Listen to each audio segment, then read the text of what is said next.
नमस्कार साथियों। आज हम इस संसार में कुछ रियल घटनाओं के बारे में बात करेंगे जो हमारे दिल को छू जाती हैं और कहीं ना कहीं हमारे जिंदगी से जुड़ी हुई है। आप इन नौजवानों को देख रहे हैं, खुश चेहरे, हैंडसम लुक्स। अतुल सुभाष बेंगलोर से, ऋषि त्रिवेदी यूपी से, मानव शर्मा आगरा से, पुनीत खुराना दिल्ली से और निशांत त्रिपाठी मुंबई से। इन सभी नौजवानों में कुछ कॉमन है। क्या कॉमन है, अभी आप जान जाएंगे। इन युवाओं की शादी होती है और वो एक हैंडसम कपल बन जाते हैं, खुश, बहुत खुश। और जब युवा से हस्बैंड की जर्नी वो तय करते हैं तो फिर कुछ उनकी जिंदगी में बदलाव आता है। वो क्या बदलाव है? अतुल सुभाष बेंगलोर से वो सुसाइड कर लेते हैं और एक 24 पेज का एक डेथ नोट लिखते हैं जिसमें वो अपनी वाइफ पर इल्ज़ाम लगाते हैं कि कैसे एलिमनी और मेंटेनेंस मनी के चलते और बच्चे से ना मिलने देने के कारण वो डिप्रेशन में हैं और उसके वजह से वो सुसाइड कर रहे हैं। ऐसी दर्दनाक कहानी ऋषि त्रिवेदी की। ये यूपी में एक टैक्सी ड्राइवर थे जो अपने वाइफ की डिमांड्स को पूरा करते करते थक चुके हैं और फिर उन्होंने मौत का रास्ता चुना। मानव शर्मा जो अगेन एक जाने माने टेक कंपनी टीसीएस में मैनेजर हैं और वो भी सुसाइड कर लेते हैं और ये हिदायत देते हैं कि कोई भी शादी ना करे। क्यों? क्योंकि उनको अपनी वाइफ की शायद कुछ उनके पास्ट के बारे में बातें थी जो इसको वो एक्सेप्ट नहीं कर पाए और उन्होंने ये एक्सट्रीम स्टेप उठाया। पुनीत खुराना दिल्ली से, जिनका बेकरी का बिजनेस था और वाइफ के साथ डिस्प्यूट हुआ फाइनेंशियल मैटर्स को लेकर और जिसकी वजह से वो एक्सट्रीम डिप्रेशन में गए और उन्होंने सुसाइड का रास्ता लिया। ऐसे ही पुणे, जहाँ पर एक हस्बैंड वाइफ से परेशान होकर सुसाइड कर लेता है। और अभी रिसेंटली मुंबई में निशांत त्रिपाठी जो वाइफ से बार बार झगड़ा होने की वजह से परेशान थे और वाइफ अपने वापस घर चली जाती है। वो बहुत रिक्वेस्ट करते हैं कि आप वापस आ जाइए, लेकिन वाइफ नहीं आती है तो उससे परेशान होकर वो सुसाइड कर लेते हैं। ऐसे ही गुजरात में एक व्यक्ति सुसाइड करता है। ये सभी जो हस्बैंड्स हैं, अतुल से शुरुआत होकर जितने भी अभी तक हमने केसेस देखे दिसंबर से अभी तक, इन 2-2.5 महीने में सभी ने एक वीडियो बनाया और एक सुसाइड नोट लिखा जिसमें उन्होंने गुहार लगाई कि उनकी स्थिति के जिम्मेदार उनकी वाइफ और उनके परिवार वाले हैं और उनको कड़ी से कड़ी सजा दी जाए। ये एक अब ट्रेंड बन गया है कि जो भी हस्बैंड वाइफ से परेशान है वो सुसाइड करे और एक वीडियो बनाए और उसमें एलिगेशन लगाए ताकि उनको मरने के बाद तो कम से कम न्याय मिल जाए। तो ये हस्बैंड्स की एक अनसुनी, जो भी सोची भी नहीं जा सकती वैसी एक कहानी। लेकिन क्या सिर्फ हस्बैंड्स जो युवा थे उनकी लाइफ पर असर पड़ा? यहाँ हम उनके पेरेंट्स को देख सकते हैं, कैसे उनके जाने के बाद उनके पेरेंट्स का बुरा हाल है। पेरेंट्स जो एक बच्चे को जन्म देते हैं, जब उनकी आंखों के सामने उस बच्चे की मृत्यु हो जाती है, खास तौर से सुसाइड से, तो उनके दिल पर क्या बीतता होगा, ये हम कल्पना भी नहीं कर सकते। और दूसरी ओर देखें तो कुछ इस तरह की न्यूज़ भी देखने को मिलती है।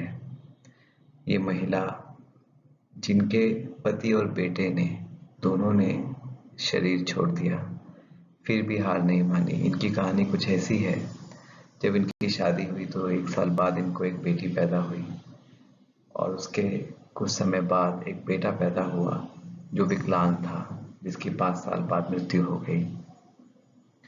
और फिर कुछ समय बाद उनके हस्बैंड की भी डेथ हो गई।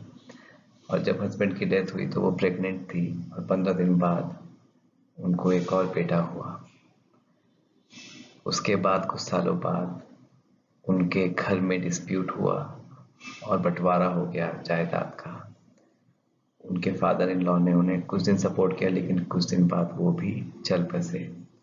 अब ये केवल महिला अपने कुछ जमीन के साथ और 2 बच्चों के साथ रह गई, लेकिन उन्होंने हार नहीं मानी और पति और बेटे को खोने के बाद भी बहुत मेहनत से हिम्मत रखकर लाखों का बिजनेस खड़ा कर लिया। ये महिला नासिक से है। सवाल ये है, एक तरफ मर्द और वो परेशान होकर सुसाइड कर रहे हैं, और एक तरफ ये महिला जिन्होंने सब कुछ खत्म होने पर भी हिम्मत नहीं हार कर अपना बिजनेस खड़ा किया और अपनी जिंदगी को संवारा और अपने बच्चों को राह दी। सुसाइड करके क्या बड़ा काम किया, क्या सजा मिल जाए इसलिए, लेकिन क्या जो परिवार वाले पीछे रह गए उनका क्या होगा, ये कहाँ सोचा, अंतर कहाँ रह गया और इसका समाधान क्या है।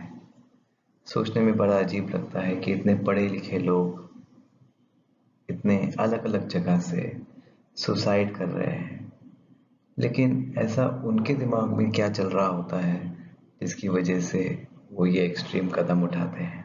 ये जानना बहुत ज़रूरी है, ताकि हमारे साथ या फिर हमारे किसी रिलेशन में या हमारे किसी फ्रेंड में, हमारे किसी सर्कल में ऐसा ना हो, हम पहले से ही सावधान हो जाएं।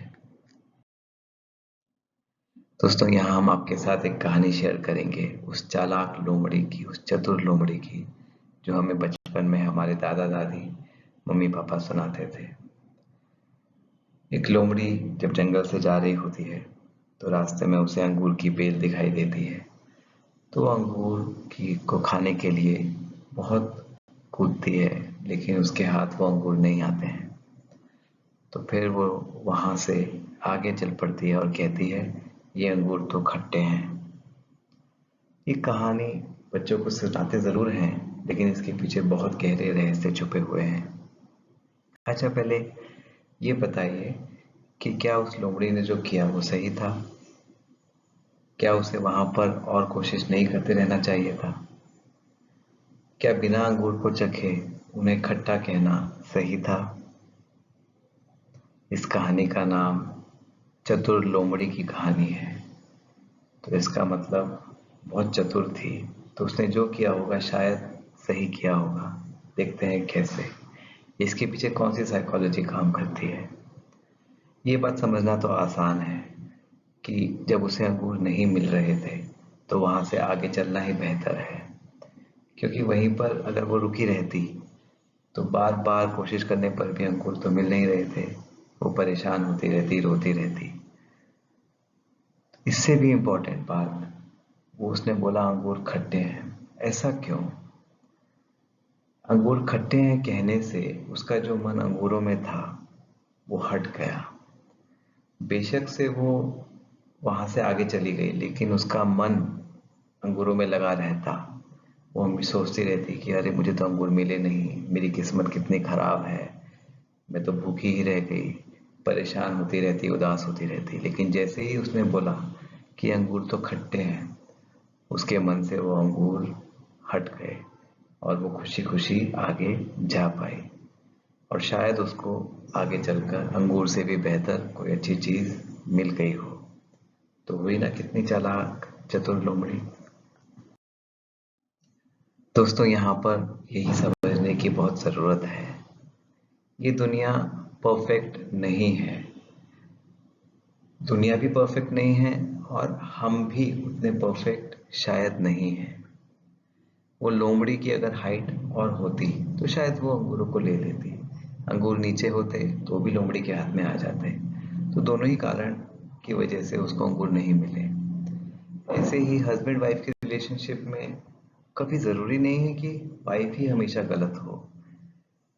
ये एडजस्टमेंट की बात है। हो सकता है ना कि दोनों का नेचर अलग अलग है तो वो नहीं एक दूसरे के साथ निभा पा रहे। तो इसमें तो ना कोई गलत है, दोनों अपनी जगह पर दोनों राइट है, लेकिन गलती कहाँ पर है, प्रॉब्लम कहाँ है, दोनों का नेचर एक दूसरे से नहीं मेल खा रहा है। तो हर बार वाइफ को गलत ठहराना या हस्बैंड को गलत ठहराना सही नहीं है।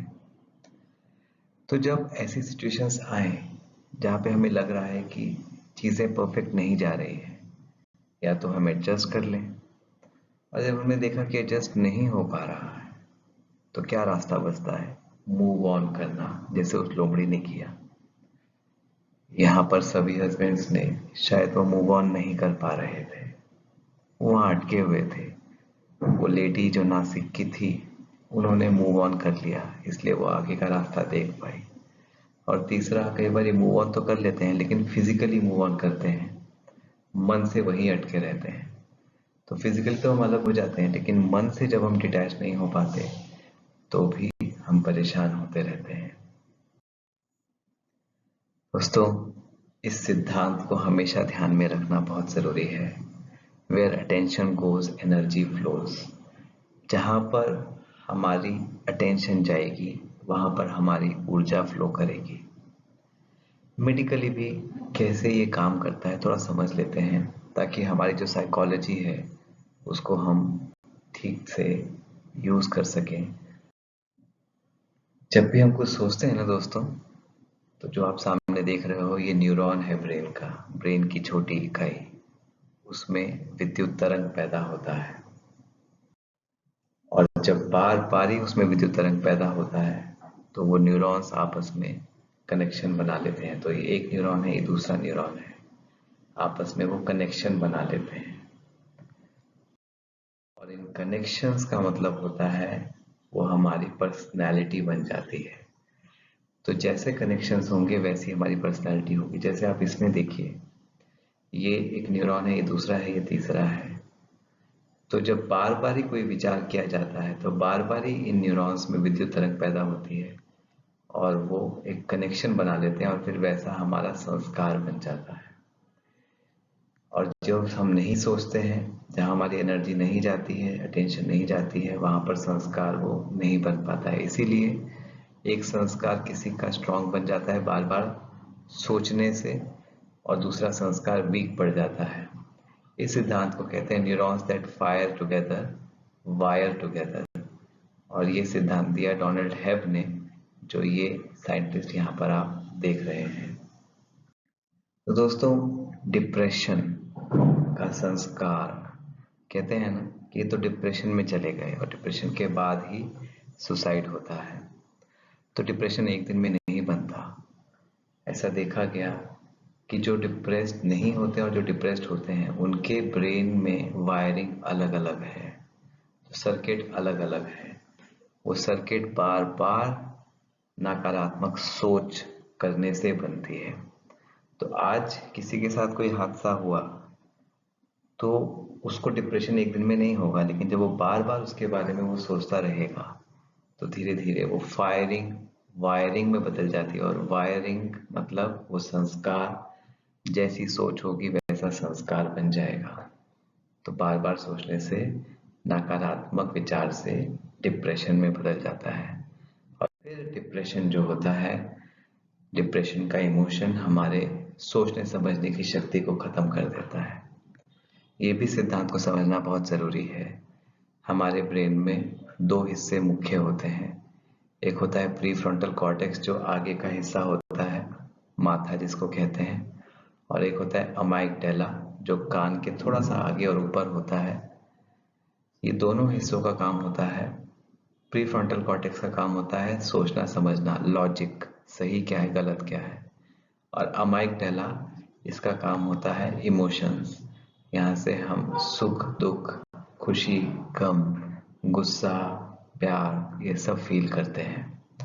सिद्धांत कहता है कि जब अमाइगडाला ओवर एक्टिव होता है तो ये रिप्रेस कर देता है प्रीफ्रंटल कॉर्टेक्स को। मतलब अमाइगडाला से रिप्रेशन जो होगा वो प्रीफ्रंटल कॉर्टेक्स की अंडर एक्टिविटी कर देता है, इसको काम नहीं करने देता। अगर इमोशंस हावी हो जाएंगे तो हमारी सोचने की समझने की शक्ति खत्म हो जाती है।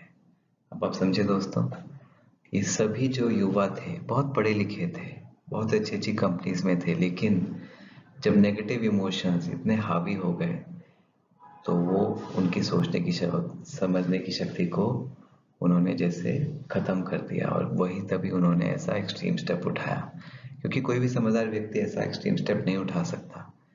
लेकिन इमोशंस जब हावी हो जाते हैं, ओवर इमोशंस हमारे लॉजिक को सप्रेस कर देते हैं। और ये सिद्धांत डॉक्टर डिएगो पिज़ागली ने बताया और इसके लिए इनको बहुत बड़ा मेडिकल प्राइज भी मिला। गीता में भी श्लोक है ना, क्रोधा भवति सम्मोह, सम्मोह स्मृति विभ्रम, स्मृति भ्रम पश्चात बुद्धिनाश, बुद्धिनाश पश्चात प्राणशयति। अर्थात गुस्से में हमारी सोचने समझने की शक्ति क्षीण हो जाती है, उससे हमारी याददाश्त और हमारी इंटेलिजेंस, बुद्धिमत्ता नष्ट हो जाती है। और फिर इंसान गलत डिसीजन जब लेता है तो उसके प्राण ही शायद, मतलब वो अपने प्राणों का ही दुश्मन स्वयं बन जाता है। दोस्तों, कहने का मतलब ये है कि वाइफ को ब्लेम करना, सिचुएशन को ब्लेम करना कहाँ तक सही है, इस पर हमें सोचना होगा। एडजस्टमेंट प्रॉब्लम्स किसी भी तरफ से हो सकते हैं, इसमें वाइफ और हस्बैंड की बात ही नहीं है, ये कोई भी रिलेशनशिप में हो सकता है, पेरेंट चाइल्ड रिलेशनशिप में, सिबलिंग्स में।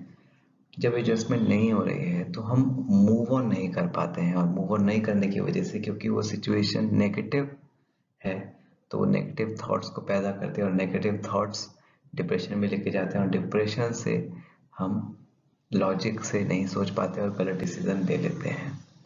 तो सोल्यूशन एक ही है दोस्तों, और लोमड़ी की तरह चतुर बनना होगा। अंगूर नहीं मिल रहे हैं तो आगे बढ़ने में ही समझदारी है। और खट्टे हैं अंगूर, अर्थात खट्टे का मतलब वो चीज़ शायद हमारे लिए है ही नहीं, हम उन चीज़ को पकड़ के क्यों रखते हैं जो चीज़ हमारी किस्मत में है ही नहीं। तो अंगूर खट्टे हैं कहने का मतलब वो चीज़ हमारे लिए नहीं बनी थी। अगर हम अपनी सोच को यहाँ पर ले जाएं तो शायद ये हादसे ना हो, और ये जो पूरी की पूरी परिवार नष्ट हो जाते हैं एक गलत स्टेप से, ऐसा नहीं होगा। Getting over the past and move on, यही सोल्यूशन है। क्योंकि negative environment, negative situation negative thinking पैदा करेगा ही करेगा, और नेगेटिव थिंकिंग फिर हमारे जीवन में दुखदायी बनता है। और अगर नेगेटिव थिंकिंग को बंद करना है तो उसका बेस्ट तरीका है, जो मैटर है उसको क्लोज कर दिया जाए। जब तक कि इशू है तो मन तो उसके बारे में सोचेगा ही, हम कितना भी सोच लें कि हम नहीं सोचेंगे नहीं सोचेंगे, लेकिन वो इशू बार बार हमारे मन को प्रभावित करता रहेगा। कई बार ईगो में हम आकर कहते कि नहीं मैं देख लूंगा, मैं देख लूंगी, मैं बदला लेकर रहूंगा, उसने मेरे साथ ऐसा किया। देखो, जो हो गया सो हो गया। अब यहाँ पर अध्यात्म बहुत मदद करता है। कर्म फिलॉसफी कहती है कि जो हम करते हैं उसी का फल हमारे साथ आता है। तो जो व्यक्ति हमारे जीवन में ऐसा कर रहा है या कर रही है, वो शायद हमारा ही कोई कार्मिक अकाउंट है जो सामने आ रहा है। अब बदला लेने की भावना वो तो उस कार्मिक अकाउंट को और ज्यादा पेचीदा कर देगा। तो इससे अच्छा है कि जितनी जल्दी हम खत्म करें इस मैटर को, उतना अच्छा है। तो जितना जल्दी हम मैटर को क्लोज करें उतना हमारे लिए भी, और हमारे कर्म के लिए भी, और हमारी फैमिली के लिए भी, सभी के लिए अच्छा है। तो ईगो में ना आकर जितना जल्दी हो सके इसको खत्म करें। दूसरी बात, हम फिजिकली तो अलग हो जाते हैं, लेकिन उनकी यादों को जब मन में बसाए रखते हैं तो एक तरह से हम अभी भी उनके साथ मन के द्वारा हैं। और वो मन बार बार जब उन चीज़ों को हम देखते हैं, वो हमारे मन में वो थॉट्स, इमोशंस ट्रिगर करते हैं। तो आपके घर में उस तरह की जो चीज़ें हैं उनको हटा देना चाहिए, और मन उस चीज़ के बारे में ना सोचे तो बेहतर है एक नई सोच ले लें, ताकि मन को एक नया काम मिल जाए, नई सोच मिल जाए। यहाँ पर स्पिरिचुअलिटी बहुत हेल्प करती है। एक तो वो आपको सही नॉलेज देती है कि ऐसा क्यों हुआ, और साथ साथ आपको एक पॉजिटिव सोच की दिशा में भी लेकर जाती है। तो दोस्तों, ये बहुत बहुत इम्पोर्टेंट है जिंदगियां बचाने के लिए। अब जो अभी प्रेजेंट में हस्बैंड्स हैं या जो बनने वाले हैं, कहते हैं ना, prevention is better than cure. तो उनको ऐसा समझ लेना चाहिए कि जब पास वाले घर में आग लगी हुई है तो हमें सावधान हो जाना चाहिए। हमने देखा कि यहाँ पर नेगेटिव थिंकिंग बहुत बुरा असर डालती है। तो आग लग जाए उसके बाद हम हरकत में आए, इससे पहले ही हमें हरकत में आ जाना चाहिए। और ये जो नेगेटिव थिंकिंग है, जो सिचुएशन को खराब बनाती है, इसको दूर कर देना चाहिए। देखिए, जैसा हम चश्मा पहनते हैं वैसे ही हमें दुनिया दिखाई देती है। मेरे चश्मे का रंग काला है तो मुझे सब दुनिया काली ही दिखाई देगी। तो कोई भी व्यक्ति पूरा खराब, पूरा अच्छा नहीं होता है। एक व्यक्ति किसी के लिए बहुत अच्छा है, किसी के लिए खराब है। क्यों? वो उसको देखने का नजरिया है। तो क्यों ना हम अपने पार्टनर में या किसी भी रिश्ते में उनकी अच्छाई को देखें। अगर कुछ खराब बातें भी हैं तो ये देखें कि उसमें से अच्छा हम कैसे बना सकते हैं। तो अपने चश्मे का रंग बदलने से हम दुनिया को देखने का नजरिया बदल लेंगे। और ये हम तभी देख सकते हैं जब हम स्पिरिचुअलिटी का सहारा लें। तो स्पिरिचुअलिटी हमें, अध्यात्म हमें घर से दूर नहीं करता, वो तो घर बनाता है। हमें चीज़ों को पॉजिटिव नज़रिए से देखना सिखाता है। चीज़ें वही हैं। लोग जो परिवारों में रहते हैं वो इसीलिए रह पाते हैं क्योंकि वो एक दूसरे की कमियों को एक्सेप्ट करके फिर उसको कैसे अच्छे के लिए परिवर्तन करना है इस बारे में सोच पाते हैं। और जो लोग ये सोचते हैं कि ऐसा क्यों है, ऐसा नहीं होना चाहिए, ये तो बहुत खराब है, वो नेगेटिव थिंकिंग परिवार को, उनको और सबको नष्ट कर देती है। बच्चों का देखो क्या भविष्य होगा। सुसाइड कर तो लिया, लेकिन माता पिता और जो बच्चे हैं उनका क्या भविष्य होगा। तो ये बहुत सोचने की बात है। दोस्तों, इस वीडियो को ज़्यादा से ज़्यादा शेयर करें ताकि हम ऐसे इंसिडेंसेस को रोक सकें। जब हस्बैंड्स परेशान हो रहे हैं या वाइफ भी परेशान होती हैं तो वो पीछे के एग्जाम्पल्स को, सुसाइड के एग्जाम्पल्स को देखकर उनको वही रास्ता दिखाई देता है। लेकिन जब वो इस वीडियो को, ऐसे वीडियोस को देखते हैं तो उनको एक नई दिशा मिलती है। वो अपनी ज़िंदगी को बचा पाते हैं और आने वाले अभिभावक हस्बैंड्स को भी बचाते हैं। तो ये बहुत बड़ी रिस्पॉन्सिबिलिटी है हम सब के ऊपर कि हम सोसाइटी में ये जो एक गलत प्रथा फैल गई है, परेशान होकर सुसाइड करना, इसको रोकें और एक नई दिशा, हिम्मत से, पॉजिटिव थिंकिंग से मूव ऑन करके, जो चीज़ नहीं मिलने की है, जो हमारी किस्मत में है ही नहीं, उसको छोड़ दें। वो लोमड़ी तो फिर भी एक जानवर है, हम तो इंसान हैं, सीखें उससे और आगे बढ़ जाएं। इसी में ही हम सबकी भलाई है। नमस्कार।